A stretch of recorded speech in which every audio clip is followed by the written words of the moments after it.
આજે હું તમારી સાથે શેર કરીશ મેથી બાજરાના હાંડવાની રેસીપી. મારી રેસીપી તમને ગમતી હોય તો લાઈક, શેર અને સબસ્ક્રાઈબ કરજો. આ હાંડવો એકદમ ક્રિસ્પી અને આપણે તેને ઇન્સ્ટન્ટ બનાવીશું. મેથી બાજરાનો હાંડવો બનાવવા માટે 1 કપ જેટલો બાજરીનો ઝીણો લોટ લઈશું અને અડધો કપ જેટલો સોજી લઈશું અને 4 ચમચી જેટલો ચણાનો લોટ લઈશું. હવે તેમાં 1 કપ જેટલી છાશ એડ કરીશું. છાશની જગ્યાએ દહીં પણ લઈ શકાય. હવે તેને વિસ્કરની મદદથી સરસ રીતે મિક્સ કરી લઈશું.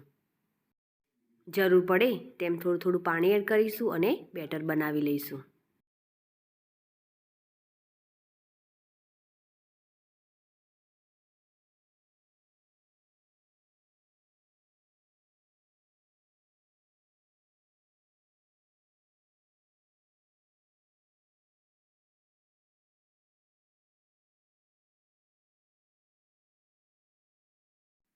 આવું બેટર હોવું જોઈએ.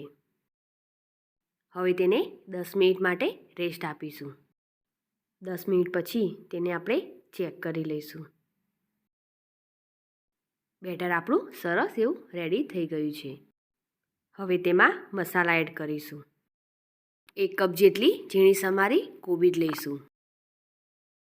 અડધો કપ છીણેલું ગાજર લઈશું. 2 ચમચી જેટલા વાટેલા લસણ મરચાં લઈશું. સ્વાદ પ્રમાણે મીઠું એડ કરીશું.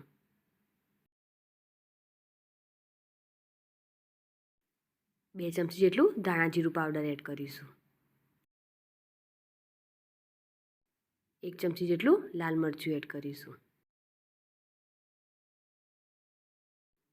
અડધી ચમચી જેટલો અજમો એડ કરીશું અને 2 ચમચી જેટલા તલ લઈશું.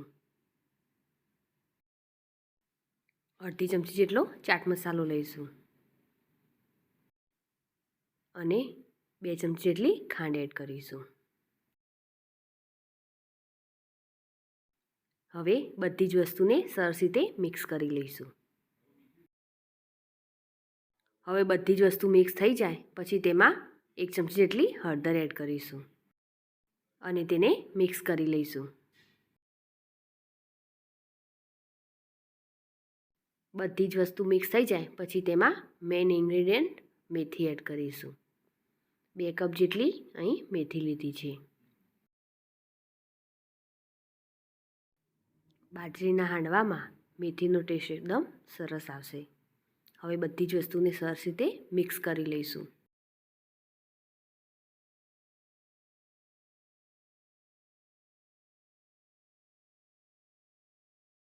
હાંડવો બનાવવા માટે બેટર એકદમ રેડી છે. હવે એક પેન લઈશું. તેમાં 2 ચમચી જેટલું તેલ એડ કરીશું. તેમાં તલ અને મીઠા લીમડાના પાન એડ કરીશું અને ઉપર હાંડવાનું બેટર એડ કરીશું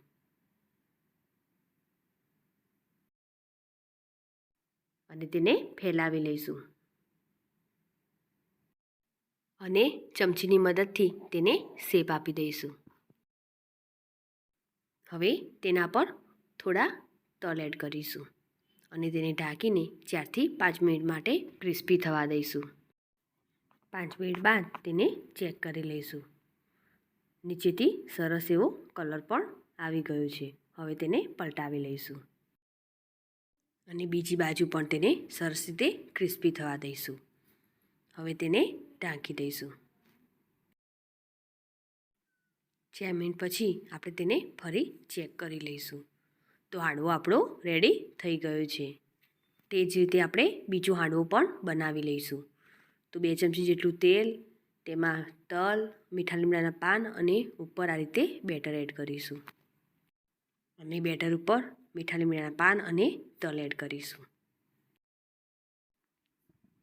એક સાઈડ ક્રિસ્પી થઈ જાય એટલે તેને પલટાવી લઈશું અને બંને સાઈડ સરસ રીતે ક્રિસ્પી કરી દઈશું. તો તૈયાર છે મેથી બાજરીનો ક્રિસ્પી હાંડવો. આ હાંડવા જોડે ગ્રીન ચટણી કે ટામેટો કેચઅપ પણ સરસ લાગે છે. શિયાળામાં ખાવાની મજા આવે તેવો ક્રિસ્પી અને વેજીટેબલથી ભરપૂર તેવો મેથી બાજરાનો હાંડવો રેડી છે. મારી આ રેસીપી તમને ગમતી હોય તો લાઈક કરી અને શેર કરજો. સાથે જ મારી ચેનલ સબસ્ક્રાઈબ કરી બાજુ આપેલ બેલ આઇકોન પ્રેસ કરજો, જેથી નવી રેસીપીના અપડેટ તમને મળતા રહે.